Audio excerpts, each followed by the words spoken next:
La sequedad ocular es la enfermedad más frecuente de la oftalmología. Habitualmente no es peligroso para la visión, pero muy molesto para quienes lo sufren. ¿Quieres conocer sus causas y tratamientos? Hoy te lo cuento.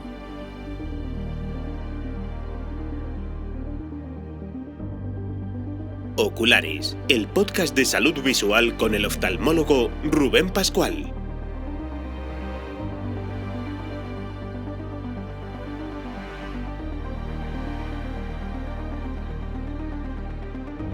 Bienvenido al episodio 11 de noviembre de 2023.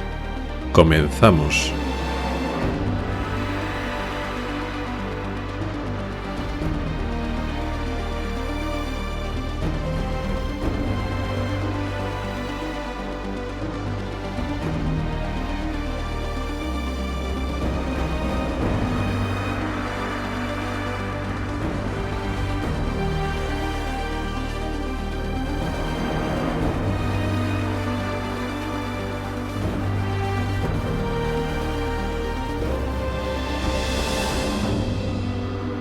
Hola y bienvenido al podcast de Ocularis sobre salud visual y oftalmología. Soy Rubén Pascual, oftalmólogo y divulgador a través de este podcast y del blog ocularis.es. Este es el episodio 11 de la 7ª temporada correspondiente al mes de noviembre de 2023. Y hoy ya toca hablar de una enfermedad muy importante, la más frecuente de la oftalmología, con salvedades como lo explicaremos. He repasado el listado de todos los episodios del podcast y no hay ninguno que hable monográficamente del ojo seco. Lo hemos mencionado, por supuesto, de pasada en varios episodios. Cómo no hacerlo, porque es una enfermedad muy frecuente, muy prevalente, pero no hemos dedicado, un tiempo para profundizar en esta enfermedad que afecta a tanta gente. Así que es lo que vamos a hacer hoy en la sección central del programa, en el tema principal. Pero antes, en la sección de noticias, vamos a hablar de una publicación que demuestra o apunta a que una enfermedad ocular nos puede proteger frente a otra enfermedad ocular, ambas muy frecuentes. Hablaremos del ojo vago y la degeneración macular asociada a la edad y cómo una protege frente a otra. Y para finalizar, en el apartado de preguntas de los oyentes, tocaremos un tema que ha salido en redes sociales, hablando del parpadeo y de la pérdida visual, los instantes de visión que perdemos cuando parpadeamos y lo que puede significar.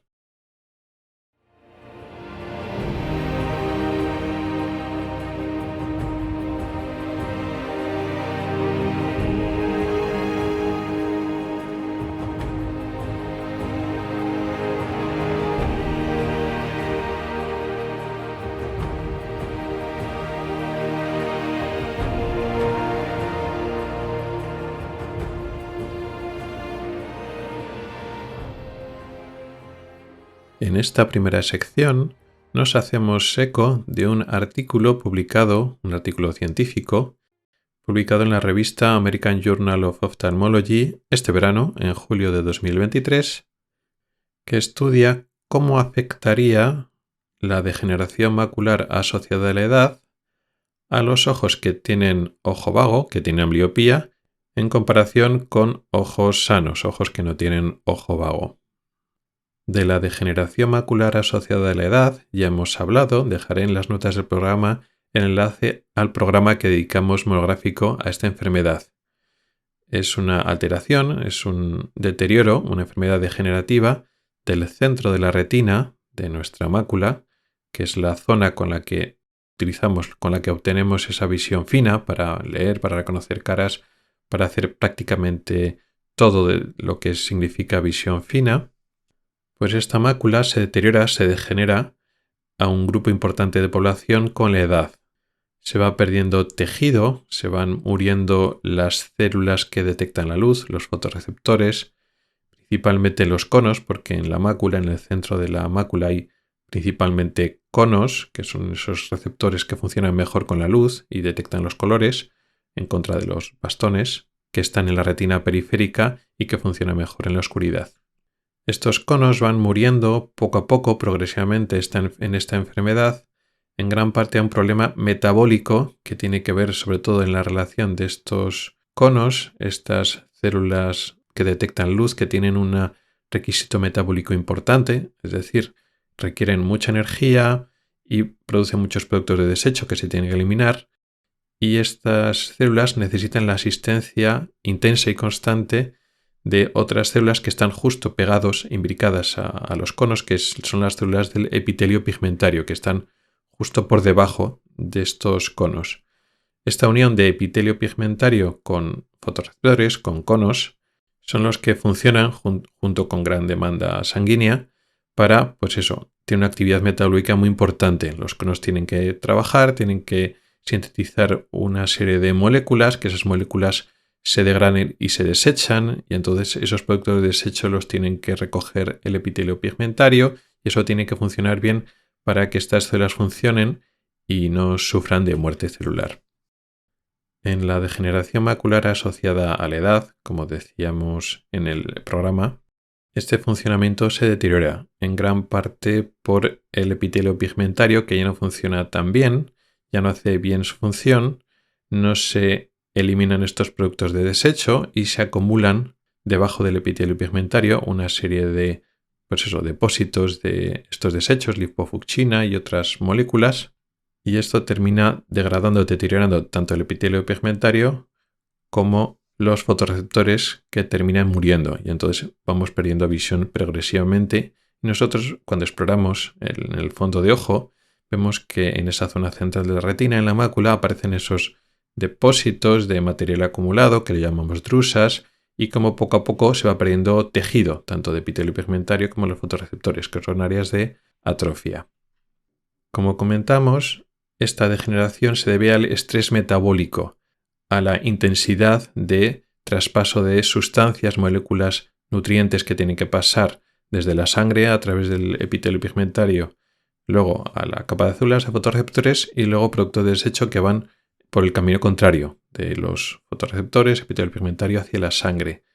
Como la actividad metabólica es muy exigente, es muy alta en el proceso visual, cuando los fotorreceptores están trabajando, incluso cuando no trabajan, solo por estar en reposo, ese recambio constante de moléculas y esa activación, desactivación de las moléculas por la luz, pues como digo, es mucho estrés metabólico que en un momento dado, a partir de ciertos años de vida, pues no funciona bien y no va a ritmo y se acumulan productos. Veremos que este concepto de demanda metabólica es importante para lo que trata en este artículo científico. Por otra parte, el ojo vago o la ambliopía es un problema de desarrollo visual que se produce en la infancia. Vemos que estamos en los extremos opuestos de la vida. La degeneración macular asociada a la edad sucede en personas mayores a partir de los 60-70 años y el ojo vago se produce durante la infancia, aunque tiene consecuencias a lo largo de la vida. Uno tiene ojo vago de adulto porque no desarrolló bien la vista durante la infancia. Es muy habitual que uno tenga ojo vago unilateral o muy asimétrico, o sea que un ojo sea el que funciona mal y otro sea el que funcione bien. Hay muchas causas, pero las más importantes son el estrabismo, tener un ojo desviado cuando eres niño, y el ojo torcido no desarrolla bien la visión, o que hay una diferencia de graduación. Tienes que llevar gafas, pero un ojo tiene muchas más dioptrías que el otro ojo. Entonces el ojo que tiene más graduación, si no lleva bien, no se colocan las gafas a tiempo, pues tiene una imagen borrosa y no desarrolla la visión. El resultado al final es que el estímulo visual no es adecuado en un ojo o los dos ojos durante la infancia, y ese estímulo visual es vital, es necesario para que se produzca el desarrollo visual. El desarrollo visual tiene lugar tanto en el cerebro como en la retina. Muy importante esto de la retina. La retina es como si fuera una parte del cerebro. Tiene los fotorreceptores, que no son neuronas, pero son células muy especializadas que tienen bastante común con las neuronas, pero además tiene unas redes neuronales, o al principio tiene unas neuronas inmaduras que tienen que formar unas redes, unos circuitos neuronales de procesamiento de la imagen en la propia retina. Y para que esas células, esas neuronas inmaduras que tenemos al nacimiento, empiecen a funcionar bien, empiecen a formar esos circuitos, necesitamos la experiencia visual, una imagen correctamente enfocada que llega continuamente a nuestra retina. Y además necesitamos que el cerebro integre esa información. En cualquier caso, cuando todo va bien, en las personas sanas, que no tienen ningún motivo para padecer ojo vago durante la infancia, pues entonces se desarrollan esos circuitos neuronales, entonces aumentan la densidad y la complejidad de las redes neuronales que hay en nuestra retina. Concretamente, la mácula se especializa y adquiere unos cambios estructurales que afectan a estas neuronas, como he dicho, pero también a los fotorreceptores, que se acumulan y se ordenan para luego trabajar de forma óptima y darnos una mejor calidad visual. Si se produce el ojo vago, esta maduración de la retina y de la mácula no se hace completamente y no se hace adecuadamente. Y eso implica que vamos a tener menos agudeza visual, menos calidad de visión en el centro de la imagen, porque esas neuronas y esos fotorreceptores no se han desarrollado y no se han colocado adecuadamente. Por lo tanto, rinden menos visualmente porque no se han organizado adecuadamente.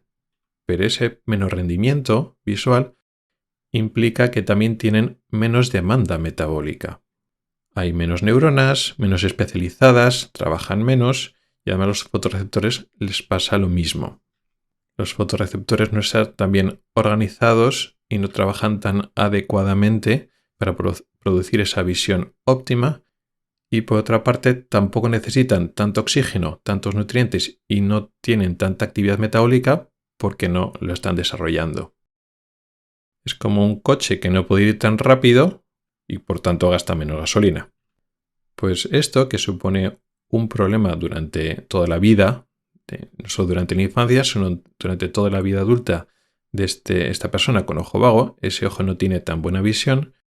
Cuando llega el momento de que uno se hace mayor, y si tiene predisposición genética y factores ambientales que vayan a producir la degeneración macular asociada a la edad, pues el epitelio pigmentario ya no funciona como antes. Claro, el ojo vago tiene menos demanda metabólica. Por lo tanto, ese epitelio pigmentario que ya no puede trabajar adecuadamente ya no se ve tan desbordado por las necesidades metabólicas porque estas son más bajas. Por lo tanto, este ojo vago tarda más en estropearse, tarda más en que la demanda metabólica supere la capacidad del epitelio pigmentario y el resto de sistemas de satisfacer esta demanda. Por lo tanto, no se deteriora este complejo metabólico o tarda más en deteriorarse. No se van acumulando esos productos de desecho debajo del epitelio pigmentario y la cascada de proceso inflamatorio, muerte celular y atrofia, pérdida de tejido, o no aparece o aparece más tarde. Este efecto curioso, este efecto protector del ojo vago frente a la degeneración macular, es curioso, pero no tiene que ser sorprendente. De hecho, es paralelo a otro hecho que es conocido desde hace más tiempo, que es que la miopía alta protege contra la lesión y el daño producido por la diabetes. Y aunque son enfermedades diferentes, el proceso tiene muchas similaridades. Las miopías grandes, la miopía magna o miopía progresiva, produce una atrofia o un adelgazamiento progresivo de la retina. Puede ser en general o puede ser zonas más concretas. Pero un adelgazamiento, una atrofia, una disminución o pérdida de tejido retiniano en la miopía puede producir, por una parte, pérdida visual y otras complicaciones, pero por otra parte, al haber menos tejido, tiene menos demanda metabólica, tiene menos necesidad de nutrientes y de oxígeno. Esto del oxígeno es muy importante cuando esa misma persona tiene diabetes. La diabetes es una enfermedad vascular que afecta a los vasos sanguíneos, los pequeños vasos sanguíneos de la retina y otras muchas partes del cuerpo empiezan a dejar de funcionar también, con lo cual le cuesta llegar a los tejidos periféricos, a la zona de la retina, por ejemplo, nutrientes y sobre todo oxígeno. Se va produciendo unos valores relativos de isquemia. Para un mismo nivel de isquemia, para una misma falta relativa de oxígeno, si comparamos un ojo con su retina completa, con todas las capas, con un grosor normal, que tiene una demanda muy alta de oxígeno, frente a una retina adelgazada, atrofiada, como el de un miope alto, pues lógicamente el miope alto, su retina, que funciona peor, por otra parte necesita menos oxígeno. Por lo tanto, tolera niveles más altos de este déficit de oxígeno, esta isquemia, sin que produzca tantas lesiones. Con lo cual, en ese sentido, esa miopía de peor calidad o más delgada protege contra la retinopatía diabética, las lesiones por falta de riego, falta de oxígeno. Pues es un poco lo mismo aquí. En este caso, cuando hablamos de la degeneración macular y el ojo apago, la ambliopía, no nos centramos tanto en el oxígeno, o solo en el oxígeno, sino más en los factores metabólicos en concreto, más concretamente con cierto tipo de metabolitos, de sustancias, de desecho y el ciclo de recambio de ciertas moléculas en los fotorreceptores. Pero el concepto es el mismo. Menos demanda, porque hay menos tejido. Por lo tanto, las enfermedades que surgen por esa falta de cubrir esa demanda, pues tienen menos prevalencia. ¿Eso quiere decir que es mejor tener ojo vago con respecto cuando uno se hace mayor? No, en absoluto. Aquí no estamos diciendo que esa persona que tiene ojo vago o ese ojo que era vago tenga mejor visión que aquel ojo que era sano que sufre degeneración macular asociada a la edad. Ten en cuenta que el ojo vago previamente ya tenía una peor visión que el ojo sano. Entonces, este estudio mencionado está comparando ojos sanos o previamente sanos, sin ambliopía, y cómo sufren degeneración macular en mayor proporción, y esa degeneración macular es más avanzada comparados con los ojos que ya tenían ojo vago previamente. Pero no estamos hablando de que el resultado visual sea mejor. Eso habría que estudiarlo en futuras investigaciones.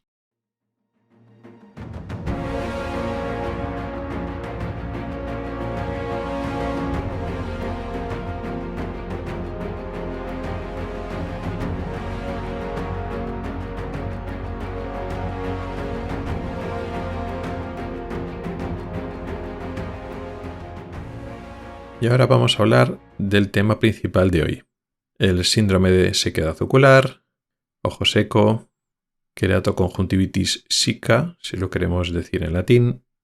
Esta enfermedad, este síndrome, tiene muchos nombres y, como decía, es la enfermedad más frecuente de la oftalmología, con varias comillas, eso hay que explicarlo.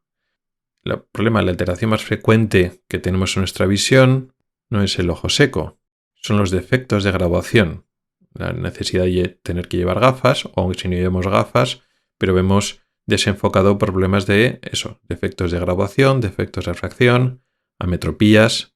Estos problemas son, como sabemos, la miopía, la hipermetropía, el astigmatismo y la vista cansada. Pero depende de cómo definamos esto, estos defectos ópticos, estos trastornos, no lo llamamos muchas veces enfermedades. Por lo tanto, no es un concepto de enfermedad oftalmológica, sino un defecto óptico oftalmológico que podemos corregir. Luego después las miopías altas, además del problema de graduación, sí que conllevan enfermedades o consecuencias médicas. Pero en general, si dejamos aparte las ametropías, estos defectos de graduación, que en general no se suelen incluir como enfermedades, son alteraciones o trastornos, pero no enfermedades propiamente dichas, entonces sí, podríamos considerarlo la enfermedad más frecuente. También un poco con la duda cuando hablamos de la blefaritis. La blefaritis es una enfermedad también de la superficie ocular, pero también incluye la participación de los párpados.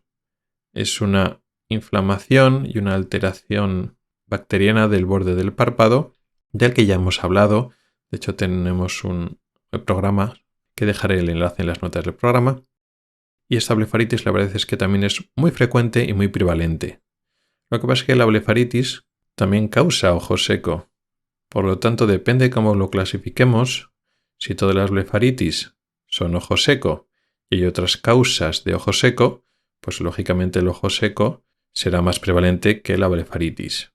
Como vemos, las definiciones son un poco ambiguas, no dejan de ser etiquetas convencionales a hechos discretos que ocurren en el ojo.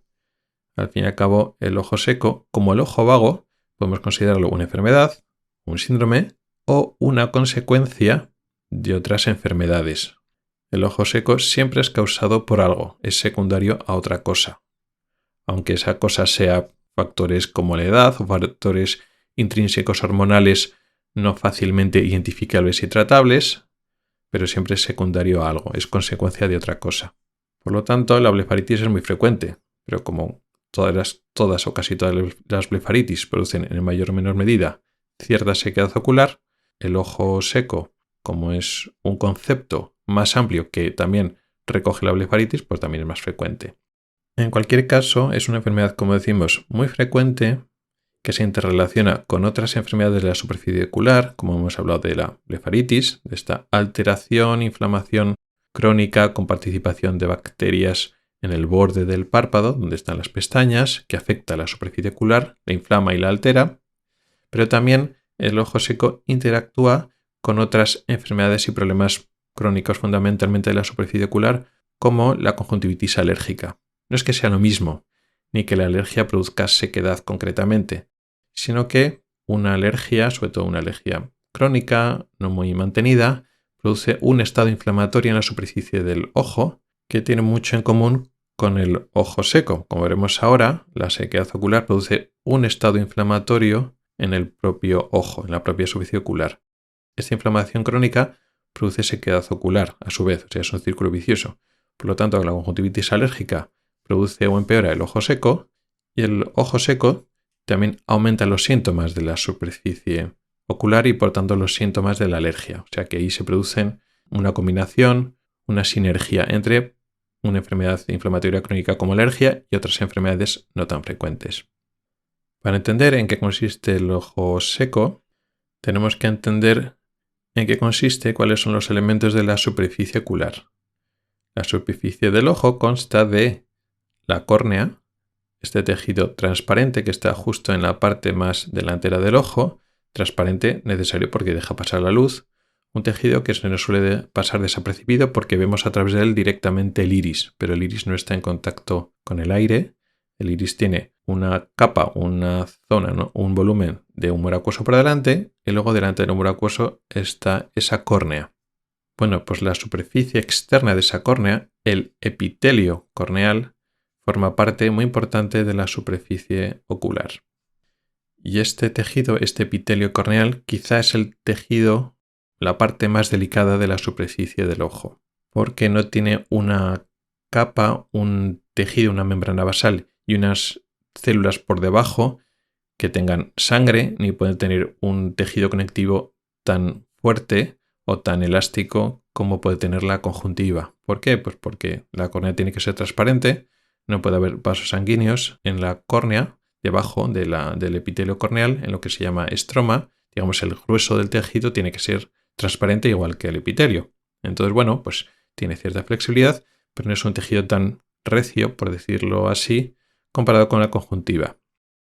Si nos alejamos de la córnea y nos vamos ya más hacia la periferia, llegamos a lo blanco del ojo. Si la córnea está justo por delante del iris, de la zona de color de los ojos, cuando nos separamos hacia la periferia, llegamos a lo blanco del ojo. Que lo blanco del ojo realmente sería la esclera, la esclerótica, pero nuevamente hay un tejido por encima que no somos muy conscientes de que está ahí. Lo que está por encima de esa parte blanca del ojo y por tanto es lo que está en contacto con el aire, lo que forma parte de la superficie, es la conjuntiva. Concretamente el epitelio de la conjuntiva es lo que está en contacto con el aire y con la lágrima, que forma parte de la superficie ocular. Este epitelio conjuntival, a diferencia del epitelio corneal, es más resistente a traumas, a inflamaciones, a elementos externos que lo puedan dañar. ¿Por qué? Porque debajo tiene una matriz vascular. La conjuntiva está vascularizada, que son esos vasitos rojos, que son las venas y arterias que tienen la conjuntiva. Tiene aporte sanguíneo, con lo cual tiene mejor defensa contra infecciones y contra daños. Es un tejido más grueso, no tiene por qué ser transparente, es, medio traslúcido, deja ver más o menos el tejido de abajo, pero por ahí no pasa la luz para que nosotros la veamos. Entonces es un tejido que resiste mejor el daño o la sequedad, como vamos a ver ahora, comparado con el tejido corneal. Muy importante el concepto de conjuntiva, de epitelio conjuntival, que tapiza la parte blanca delantera del ojo, pero también tapiza el párpado en la parte de atrás. Esa conjuntiva forma lo que se llama fondo de saco, se repliega y cambia de dirección tanto en la parte de abajo como en la parte de arriba y tapiza también el interior del párpado. de tal forma que cuando parpadeamos y cerramos los ojos, lo que entra en contacto con el epitelio de la córnea y el epitelio de la conjuntiva que está por delante del ojo sigue siendo la propia conjuntiva. Sigue siendo un tejido, una mucosa que está especializada para no causar mucho roce y mucha fricción contra ella misma. O sea, la conjuntiva, cuando estamos moviendo los ojos y estamos parpadeando y cerrando los ojos, entra en contacto o casi en contacto con ella misma, la parte de la conjuntiva del ojo, con la parte de la conjuntiva del párpado y también el epitelio de la córnea con la parte de la conjuntiva del párpado, sobre todo del párpado superior. Finalmente, la superficie ocular finaliza con esa conjuntiva que tapiza el interior del párpado hasta que llega al borde del párpado. Ahí es donde se junta la mucosa, que es la conjuntiva, con la piel, justo a nivel más o menos de donde están las pestañas. Por eso este borde del párpado, donde se junta la conjuntiva, donde se acaba la superficie ocular y donde empieza la piel, es donde se produce la blefaritis que hemos comentado antes. Esa inflamación, ese acúmulo de grasa y ese sobrecrecimiento de bacterias que al estar justo en el límite, pero todavía en contacto con la superficie del ojo, puede producir daño y lesiones e inflamación crónica. Decía que el epitelio de la córnea y la conjuntiva pegada al ojo está rozando y en contacto con la conjuntiva pegada al párpado, la conjuntiva palpebral, pero esto no es exacto. Tiene que haber un lubricante que amortigua ese roce y esa fricción que tenemos constantemente entre ambas partes, ambos elementos de la superficie ocular. Es más, ambas son mucosas, son epitelios, tejidos, digamos, de superficie, pero que necesitan estar húmedos constantemente. Estas dos funciones, de humidificar y de lubricante, es lo que hace la película lagrimal. Y la película lagrimal, la lágrima, es la protagonista del tema de hoy. Cuando estamos hablando de ojo seco o síndrome de sequedad ocular, estamos hablando sobre todo de la película lagrimal. Luego después, la alteración o la pérdida de sus funciones es lo que va a alterar la superficie ocular, estos epitelios, tanto de la córnea como de la conjuntiva. Pero la causa, el origen de todo, está en la lágrima. La lágrima, que realmente es en su mayoría agua, pero tiene más cosas, es producida en innumerables glándulas que hay sobre la conjuntiva, glándulas lagrimales, la mayoría son muy pequeñas, microscópicas, de una célula o pocas células. Luego después está la glándula principal, que esa sí que es grande, esa sí que la podríamos ver sin necesidad de microscopio, lo que pasa es que no está visible, está debajo de la piel y en parte debajo de una parte del hueso, de la órbita, de la cuenca del ojo, pero la glándula principal es importante sobre todo en el caso de la lágrima refleja, cuando lloramos, pero la producción basal de lágrima, la lágrima que estamos produciendo constantemente, tiene más importante estas minúsculas e innumerables glándulas que hay repartidas a lo largo de toda la conjuntiva.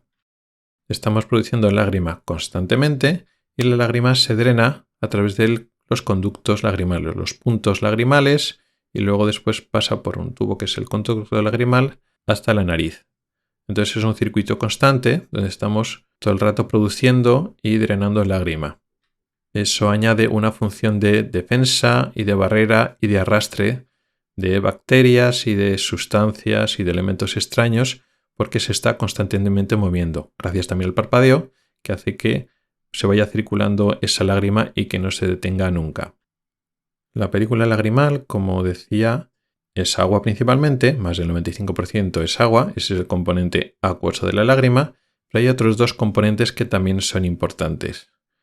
Está la capa lipídica, que es una capa que se pone en la parte de arriba, si queremos ver la lágrima de arriba abajo, en la parte más en contacto con el aire. Y esta capa lipídica, esta capa grasa, estos ácidos grasos, provienen principalmente de unas glándulas especializadas, unas glándulas grasas, sebáceas especializadas, que están precisamente en el borde del párpado, que se llaman glándulas de meibomio. Estas glándulas producen unos ácidos grasos especiales, tienen una composición muy concreta, que se añaden a la lágrima. Y este componente lipídico hace que la lágrima tarde más en evaporarse y se reparta mejor en la superficie del ojo. Por lo tanto, esta capa grasa, esta capa lipídica, aunque es proporcionalmente poca, escasa en proporción a la gran cantidad de agua, es fundamental para que la lágrima funcione bien, para que la lágrima aguante bien como una capa homogénea, sin zonas de sequedad, que no se rompa muy rápidamente y aguante unos segundos íntegra a lo largo de la superficie ocular. Y luego después también existe otra componente, antes se llamaba una capa, pero ahora se ha visto que, si bien es cierto que la capa grasa físicamente está bastante separada del resto de la lágrima, forma un nivel en la parte más exterior, en la parte más superficial, luego después la capa acuosa, o sea, las moléculas de agua, y el tercer componente, el componente proteico, realmente están más mezclados. No es que la capa de agua esté en la parte intermedia y justo la componente proteico esté perfectamente separado en la forma más interna, más pegada al epitelio. Ya no sé, antes se decía eso, ahora se sabe que no es exactamente así. Esas proteínas y el agua están bastante más mezcladas. Pero lo que hace ese componente mucinoso, esas proteínas, lo que hace es adherir en la lágrima, el agua principalmente, pero digamos todo el componente de la película lagrimal, al epitelio. El epitelio, tanto el de la córnea como de la conjuntiva, esas células tienen unas prolongaciones, como si fueran las ramas de un arbusto que sobresalen, y esas prolongaciones se van enlazando con esas proteínas que están más o menos disueltas por la lágrima. Y eso hacen de función de adherencia. Es muy importante que la lágrima se adhiera de esa manera a la superficie del ojo, porque normalmente tenemos que funcionar contra la gravedad.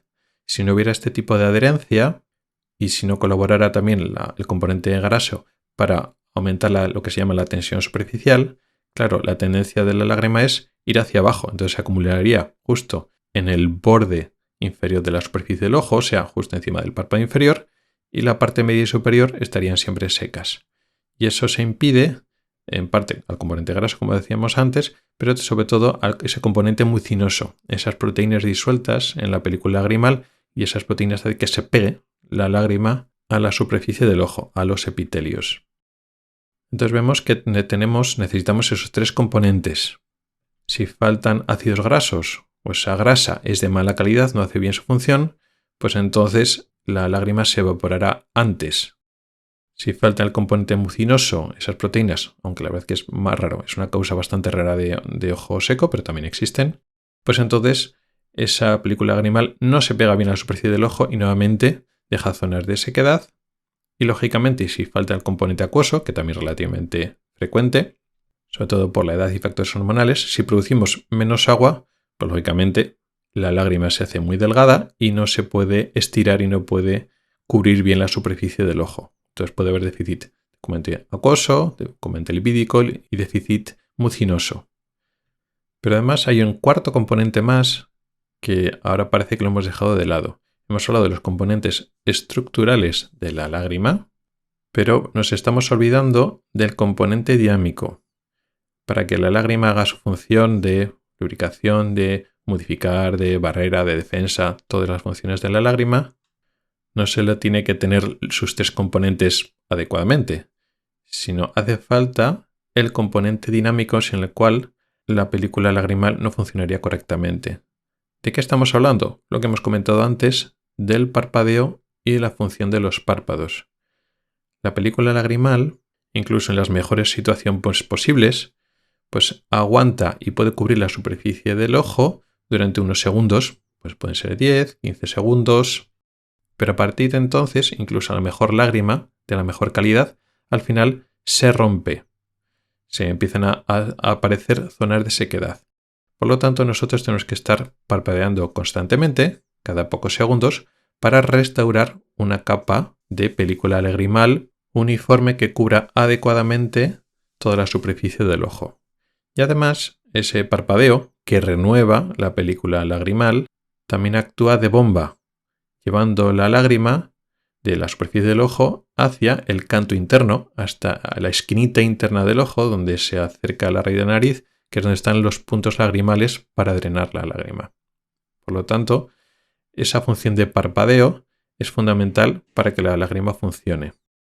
Si tenemos un parpadeo incompleto, el párpado no es capaz de cerrarse y abrirse por completo, o es un parpadeo débil, o parpadeamos con menos frecuencia, menos veces por minuto, pues entonces vamos a tener un ojo seco. Vamos a tener zonas de sequedad a pesar de que la lágrima estructuralmente esté bien formada. Es un problema dinámico del funcionamiento del párpado. También si tenemos problemas en la colocación, en la situación del párpado, también vamos a tener zonas de sequedad, si no en toda la superficie ocular, en zonas concretas de dicha superficie. Así que ya tenemos enumeradas todas las causas, que luego después se van combinando.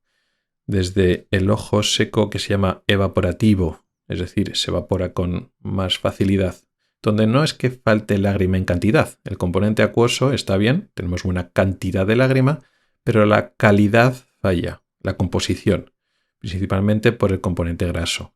Y eso sucede sobre todo en gente joven, en mayor también, pero en personas mayores hay otras causas, pero en gente joven es muy típico el ojo seco evaporativo por una falla, un problema en el componente graso producido por la blefaritis, que comentamos al principio del programa. En gente mayor, aparte de que uno puede seguir padeciendo esta blefaritis que ya tenía de joven, se añaden los componentes degenerativos donde la lágrima va perdiendo también cantidad cuando hay un déficit acuoso, donde vamos produciendo menos agua, porque esas glándulas lagrimales que tenemos repartidas por toda la superficie de la conjuntiva, la superficie del ojo, pues van deteriorándose y muriendo por la edad, por otros factores externos, por inflamaciones crónicas y alteraciones crónicas de la superficie del ojo que van matando esas glándulas, factores hormonales también que suceden cuando nos hacemos mayores que también deterioran estas glándulas. Luego después hay otras causas secundarias a enfermedades también de las glándulas que producen una sequedad ocular secundaria, también por enfermedades autoinmunes y también por enfermedades del párpado, que eso ya no es que dependa mucho de la edad, se producen más alteraciones del parpadeo cuando nos vamos haciendo mayores, pero pues traumas o lesiones que alteran nuestra capacidad de parpadear bien también nos van a producir un ojo seco. Bueno, ya tenemos las causas. Como vemos, la mayoría son de las más frecuentes. Son pues por la edad, conforme nos vamos haciendo mayores, pues nuestras glándulas funcionan peor, con lo cual se nos va quedando secos los ojos. Y también está el concepto de la blefaritis como una causa muy frecuente también en personas jóvenes, una alteración de la grasa del borde de los párpados. Vamos a hablar ahora de los síntomas. ¿Qué síntomas producen la sequedad ocular? La superficie ocular, los epitelios que se van quedando secos, se van irritando, se va produciendo un daño difuso, crónico, de bajo grado, pero persistente, porque estos epitelios, estas mucosas, estas células, necesitan la humedad para vivir. Si se producen áreas de sequedad, esas células se van muriendo, se produce una inflamación. Los ojos se ponen rojos, se enrojecen y aparecen síntomas subjetivos que notamos. La irritación y la muerte celular dan señales a nuestras terminaciones nerviosas, que tenemos muchas terminaciones nerviosas, sobre todo en la córnea y luego en menor medida en la conjuntiva. Entonces tenemos sensación de cuerpo extraño, de quemazón, de escozor, de picor, de pesadez, etc. Los ojos se ponen rojo, los vasos de la conjuntiva se dilatan por ese proceso inflamatorio. Incluso a veces también se nos hinchan los párpados, se produce un edema. Todo esto son respuestas inflamatorias habituales en otros tejidos.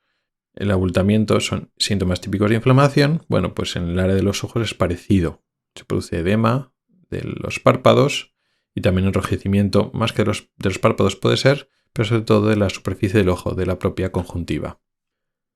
Curiosamente, uno de los síntomas más habituales y más extraños teniendo en cuenta el nombre a veces equívoco de la enfermedad. Hablamos de ojo seco y a veces lo que se produce es lagrimeo. Nos llora el ojo.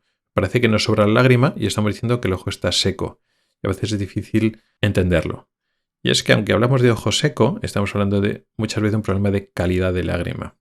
¿Qué es lo que pasa en la primera parte de la sequedad ocular, cuando todavía no somos conscientes? Podemos levantarnos bien. A veces no, a veces ya nos levantamos con ojo seco, pero vamos a suponer que nos levantamos bien sin síntomas y durante la primera parte del día nosotros no tenemos síntomas, pero se empiezan a producir sequedad de nuestro ojo y áreas de la superficie del ojo queda seco, queda expuesto y entonces se produce un reflejo para producir más lágrima. Este lagrimeo reflejo es en respuesta al daño, a la irritación de la superficie del ojo. Muchas veces con eso es suficiente, por eso muchas veces las etapas iniciales de la sequedad ocular, de la enfermedad del ojo seco, pasan desapercibidas porque se compensa con el lagrimeo reflejo. Pero luego al final, conforme la enfermedad va avanzando, no es suficiente, muchas veces porque es un problema de calidad de lágrima. A veces el problema de calidad de lágrima es desde el principio.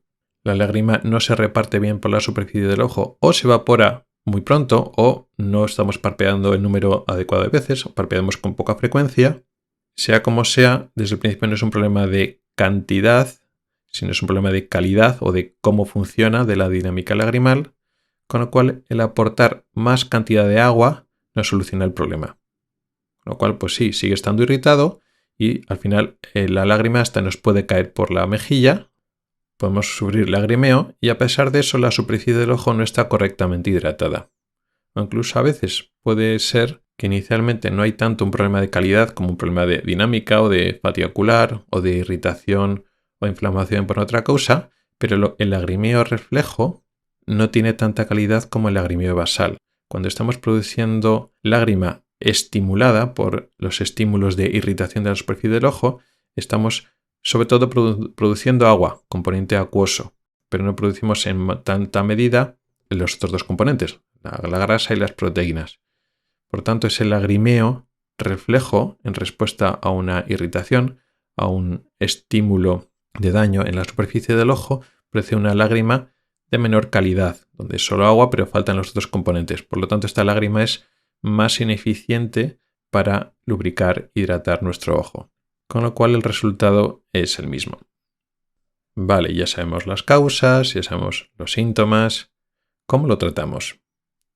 Bueno, el tratamiento más conocido, algunos piensan que es el único, es precisamente el segundo escalón. El primer escalón muchas veces lo pasamos por alto y a veces, o con mucha frecuencia, es el gran problema del tratamiento de esta enfermedad, que nos olvidamos de la parte básica, del tratamiento más básico. El segundo escalón son las lágrimas artificiales, que funcionan y suelen ir muy bien, pero no solucionan el problema del todo. La ventaja de las lágrimas artificiales es que ofrecen un sustituto bastante aceptable, sobre todo las lágrimas que existen hoy en día, sin conservantes, y que mimetizan buena parte de las mejores cualidades de la lágrima natural. ¿Cuál es el problema de las lágrimas artificiales? Que funcionan durante un tiempo. 20, 30, 40, 45 minutos máximo duran una lágrima artificial en el ojo. Por lo tanto, para tener una cobertura completa y total usando lágrimas artificiales, tenemos que echarnos lágrimas artificiales con muchísima frecuencia a lo largo del día. Y eso muchas veces es inviable. Es muy difícil echarse gotas cada media hora o cada hora durante todas las horas que estamos despiertos de forma crónica indefinida. Porque el problema de las lágrimas artificiales es que no estamos curando, estamos manteniendo en mejor salud, mejor situación la superficie del ojo. Sí que estamos frenando la progresión de la enfermedad, porque cuando está descontrolada, cuando tenemos un ojo seco y produce irritación crónica y la lágrima está inflamada, hay mediadores inflamatorios, ese propio estado de inflamación, como decía al principio, crea un círculo vicioso y sigue dañando el epitelio, sigue dañando las propias glándulas y entonces empeora el ojo seco. Entonces, las lágrimas artificiales, por supuesto, vienen bien no solo para controlar los síntomas, sino para controlar hasta cierto punto la progresión de la enfermedad. Y cuando el ojo seco es leve, tampoco es muy llamativo, bueno, pues la mayoría de ojos secos pues, se pueden controlar poniéndose 3 o 4 veces al día y con eso es suficiente. Pero los ojos secos más molestos requieren que nos pongamos lágrimas artificiales con más frecuencia y eso es difícil en la vida diaria, que estamos haciendo otras cosas y es muy difícil acordarse o estar pendiente de echarse lágrimas con más frecuencia. O sea que es difícil el tratamiento del ojo seco. Pero como decía, este es el segundo escalón. El primer escalón es el tratamiento de las causas. A veces no podemos tratar las causas. Si la causa es la edad o ciertos cambios hormonales, pues a veces no podemos hacer nada para eso. Con la edad nada y con ciertos cambios hormonales a veces sí, pero la mayor parte de las veces no. Pero la sequedad ocular el síndrome de ojo seco, según se va manifestando, casi siempre es multifactorial. Puede haber una base, pues debido a la edad, pero después también hay situaciones ambientales que lo producen. Un ambiente seco, ventiladores, aires acondicionados, falta de humedad en el ambiente y luego la propia actividad también desencadena el ojo seco. No es que los ordenadores o las pantallas nos sequen directamente los ojos, sino cuando estamos haciendo actividades visuales, sea con pantallas o leyendo, estudiando, parpadeamos menos y esa disminución de parpadeo puede desencadenar el ojo seco aunque tenga otras causas. Entonces, estos factores ambientales y ocupacionales de actividad son más difíciles de averiguar o de entender o de aconsejar en la consulta del médico, pero son muy importantes y tenemos que ser nosotros mismos, los que padecemos el ojo seco, los que tenemos que hacer un poco investigar de dónde viene. Suele ayudar mucho el aumentar la cantidad de humedad en el ambiente en donde estamos. En casa o en el trabajo, si somos capaces de instalar un humidificador, es mejor que sea de vapor frío o de ultrasonidos, pero si podemos humidificar en el entorno donde estamos, eso ayuda mucho para el ojo seco. También otras cosas como la garganta seca y problemas de rinitis o faringitis crónica, pero bueno, aquí estamos hablando del ojo seco. A veces ser consciente de que parpadeamos menos cuando estamos haciendo actividades visuales intensas, el tema de hacer descansos, parar cada hora o cada 2 horas, no solo por el tema del enfoque, porque también los ojos se nos cansan si estamos enfocando todo el rato a la misma distancia, sino cuando hacemos esas pausas, parpadeamos más y podemos restaurar la situación de la superficie ocular. Al final se trata de que hay cosas a nuestro alrededor, en nuestras actividades, en nuestro estilo de vida, que pueden afectar y desencadenar ojo seco. Eso no quiere decir que tengamos que renunciar siempre a todo, sino igual hay medidas que nos pueden ayudar. Por ejemplo, lo del humidificador que decía antes, si podemos hacerlo es una medida fácil, que no significa que dejemos de hacer cosas, o igual no significa que no podamos hacer esa actividad visual que contribuye a que no se nos seque el ojo, sino podemos hacer pausas o ser conscientes de que tenemos que parpadear más o igual echarnos más lágrimas artificiales justo en ese momento que sabemos que se nos seca más el ojo. O sea que investigar cuál es la causa o por lo menos los factores desencadenantes ayuda mucho. Claro, si tenemos una causa más definida que podemos tratar, por ejemplo la blefaritis, pues entonces tratarla nos viene muy bien. Como explicamos en el programa de la blefaritis, el limpiar ese borde de los párpados, donde está ese sobrecrecimiento bacteriano y esas grasas malas de mala calidad, al limpiarlo hace que nuestra lágrima sea más limpia y sea mejor calidad. Entonces un tratamiento de la blefaritis ayuda mucho para el ojo seco causado por la blefaritis, lógicamente. Después de estos 2 primeros escalones, que son los básicos, y que con esto tendríamos que cubrir pues el 97-98% de los ojos, existen tratamientos adicionales. Lo que pasa es que se supone que se tienen que reservar para ojos secos más graves, porque ya son tratamientos médicos que tienen sus complicaciones y sus riesgos y sus dificultades de manejo. Aquí la indicación de que ojos secos hay que ir un paso más allá es un poco más ambigua y más polémica. Estas indicaciones han ido cambiando recientemente a lo largo de los últimos años y además tenemos que diferenciar entre un ojo seco que produce lesiones más importantes y más severas en el ojo y entonces tenemos que actuar y hacer tratamientos más intensos, asumiendo los riesgos y las complicaciones que puede tener, frente a personas muy sintomáticas pero que no tienen tampoco lesiones que lo justifiquen. A esto se añade la dificultad que a veces encontrar las lesiones o los daños en la superficie ocular a veces no es tan fácil. Pero tampoco me voy a detener mucho en las indicaciones médicas, que eso ya es más entre el oftalmólogo y el paciente que hace la consulta, pero sí quiero mencionar por encima algunos de estos tratamientos porque cada vez se oyen más. Por una parte está el tratamiento de la inflamación. Hemos dicho que el ojo seco tiene un componente inflamatorio muy importante y hay que manejarlo. De los antiinflamatorios habituales que disponemos, utilizar los del tipo antiinflamatorios no esteroideos, de la familia de la aspirina o el ibuprofeno, que existen en gotas. No parece una buena idea porque estos medicamentos, estos colirios, son relativamente agresivos y tóxicos contra el epitelio, y precisamente los epitelios de la superficie reticular son los que están dañados. Podemos utilizar los corticoides. Los corticoides no son tóxicos, no son dañinos para el epitelio, pero no están pensados para usarlos de forma crónica, y esto es una enfermedad crónica, con lo cual a veces se han propuesto y se usan pulsos cortos de corticoides, tratamientos cortos para controlar una exacerbación del ojo seco, para controlar un poquito, pero no de tratamiento crónico. Lo que sí que se ha puesto en boga últimamente son tratamientos antiinflamatorios, no los tradicionales, sino nuevos, que no tienen las consecuencias de estos corticoides, no suben la tensión y producen cataratas como los corticoides, como la ciclosporina. Los colirios de ciclosporina se empiezan a utilizar, se llevan un tiempo utilizando y que puede ir bien para ojos secos, ya más severos. Y también se usa durante años lo que se llama colirios de suero autólogo, que eso significa coger nuestra sangre, la sangre del paciente, se quitan los elementos formes, las células, y cuando quitas de la sangre las células, queda lo que se llama suero. Se llama autólogo porque es de uno mismo. No te dan suero de otra persona, sino es tu propio suero, tu propia sangre, quitando las células, quitando algunas proteínas que no interesan, y en esa sangre hay nutrientes y elementos que favorecen la regeneración celular. Es complejo porque tiene que prepararla una farmacia hospitalaria, existe riesgo de ese suero, tiene riesgo de infectarse y el manejo es bastante complejo. Y además hay personas que al principio lo van bien y luego después dejan de tolerarlo, como que les sienta mal cuando lo utilizan. Con lo cual no es la panacea, pero en casos seleccionados puede ir bien, sobre todo para reparar o solucionar lesiones o daños crónicos en el epitelio de la córnea.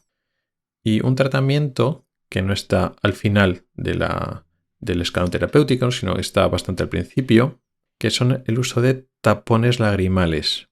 Este es diferente porque no se trata de echarte gotas en el ojo, sino consiste en una estrategia diferente, que es en retener la lágrima en el ojo. Ya que nos falta lágrima, lo que hacemos es poner un tapón, que es eso, simplemente es una pieza de silicona, un material parecido, en los puntos lagrimales, y lo que hace es impide que la lágrima salga.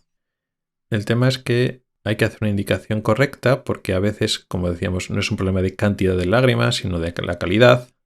A veces el componente inflamatorio juega un papel importante, por lo tanto, los mediadores inflamatorios, las moléculas que producen inflamación, en vez de retirarse e irse con el efecto lavado, como estamos taponando la salida de la lágrima, se quedan más retenidos y entonces para ojos secos con gran componente inflamatorio no es una buena idea.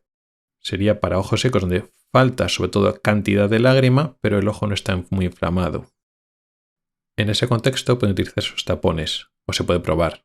La ventaja es que es reversible. Lo puedes probar y si no va bien lo puedes quitar o funciona una temporada durante unos meses y luego si el ojo seco mejora los puedes quitar. O sea que vemos que tratamientos hay muchos. De hecho hay muchos más que no se usan demasiado, se han intentado, se ha dejado de utilizar. Otros tratamientos orales o generales para estimular la producción de la lágrima. Hay muchos tratamientos, lo que pasa es que no todos funcionan muy bien. Cuando una enfermedad tiene muchos tratamientos, significa eso, que no hay ninguno es totalmente satisfactorio.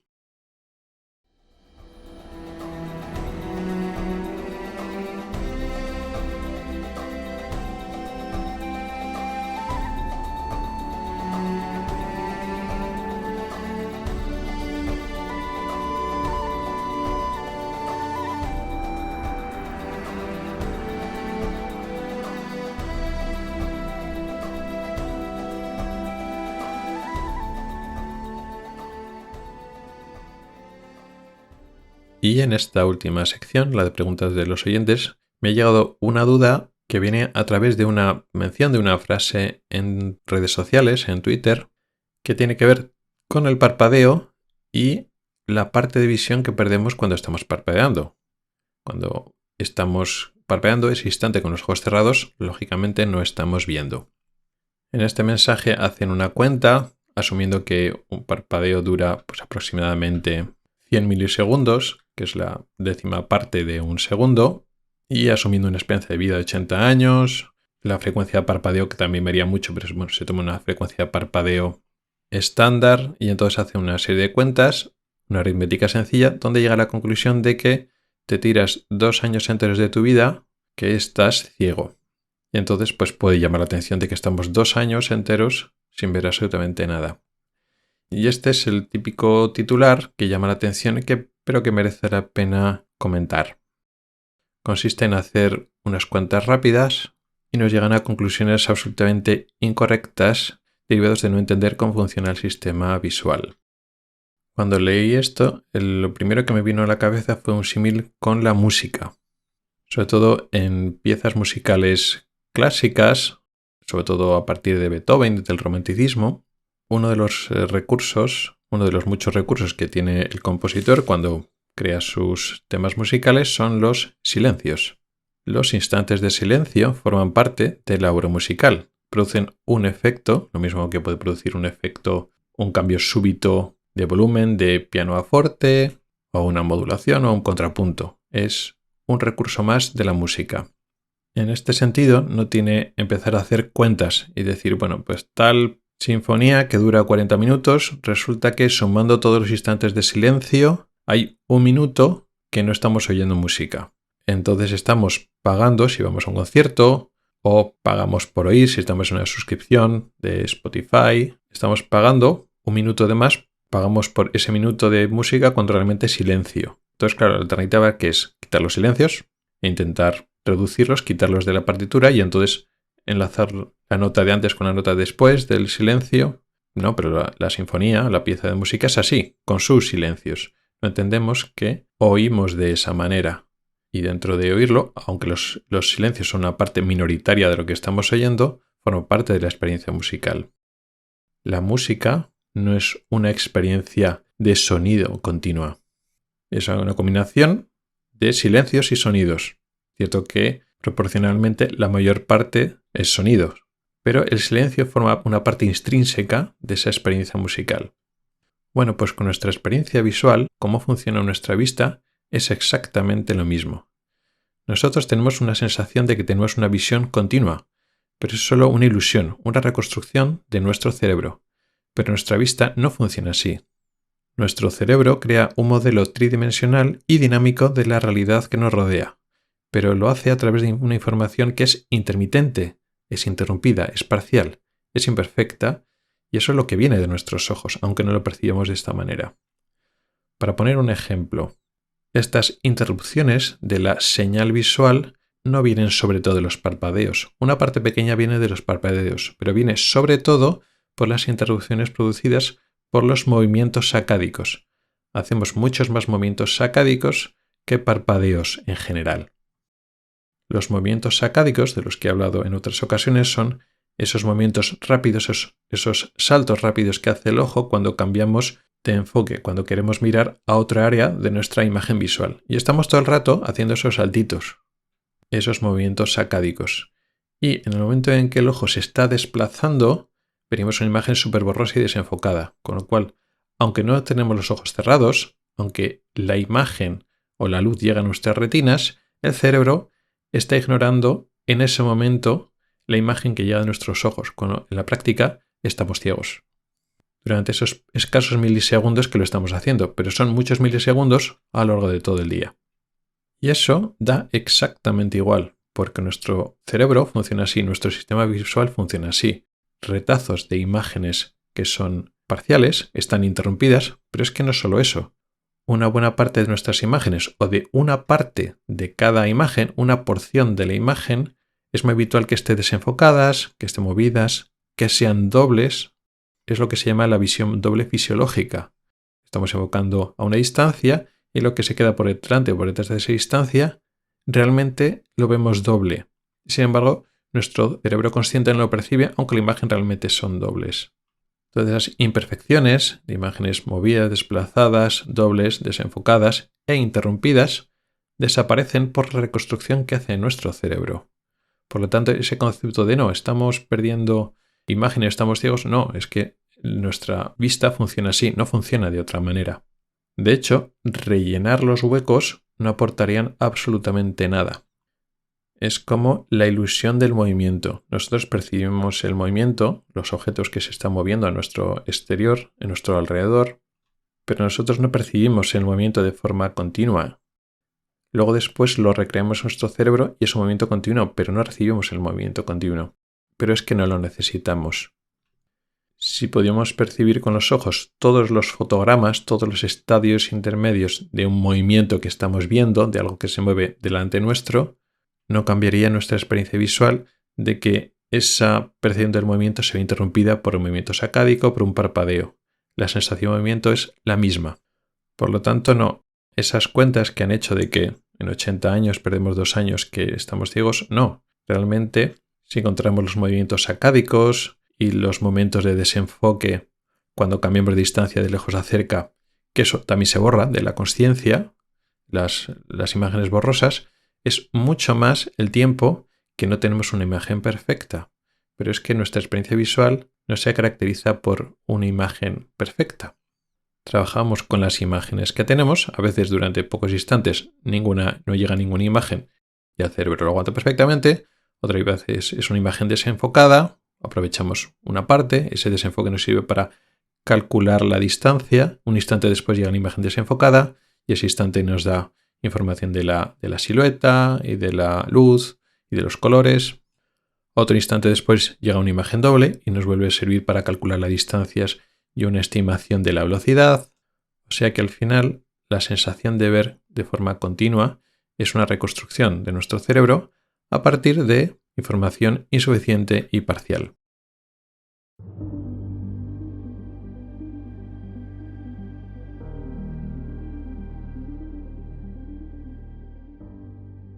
Y con esto llegamos al final del podcast de hoy.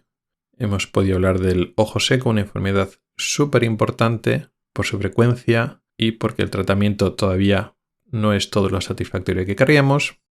También hemos hablado de una curiosidad, como una enfermedad como el ojo vago puede proteger contra otra enfermedad como es la degeneración macular, y hemos explicado por qué. Y en la sección final, con la excusa de una afirmación incorrecta de que al parpadear son instantes visuales que nos estamos perdiendo, hemos aprovechado de hablar un poquito de cómo es el fenómeno de la visión, que es muy diferente de lo que pensamos. Tiene mucho más que ver con circuitos neuronales y reconstrucción de la imagen en la retina y en el cerebro, más que con una imagen constante, fija y perfecta, como si los ojos fueran meras cámaras de vídeo. Muchas gracias por el tiempo que has dedicado a escucharme. Recuerda que puedes contactar conmigo para proponer temas para próximos episodios, tanto temas largos para desarrollar como dudas y preguntas más cortas. También puedes comentar o proponer noticias y temas de actualidad. Puedes escribirme a través de mi correo electrónico que es ocularis@ocularis.es. También puedes hacerlo a través de Telegram, Twitter, Facebook o LinkedIn. En las notas del programa están todas las formas para contactar conmigo y participar. Ahí también encontrarás enlaces a artículos del blog y episodios del podcast relacionados con el tema de hoy. Hasta el próximo episodio.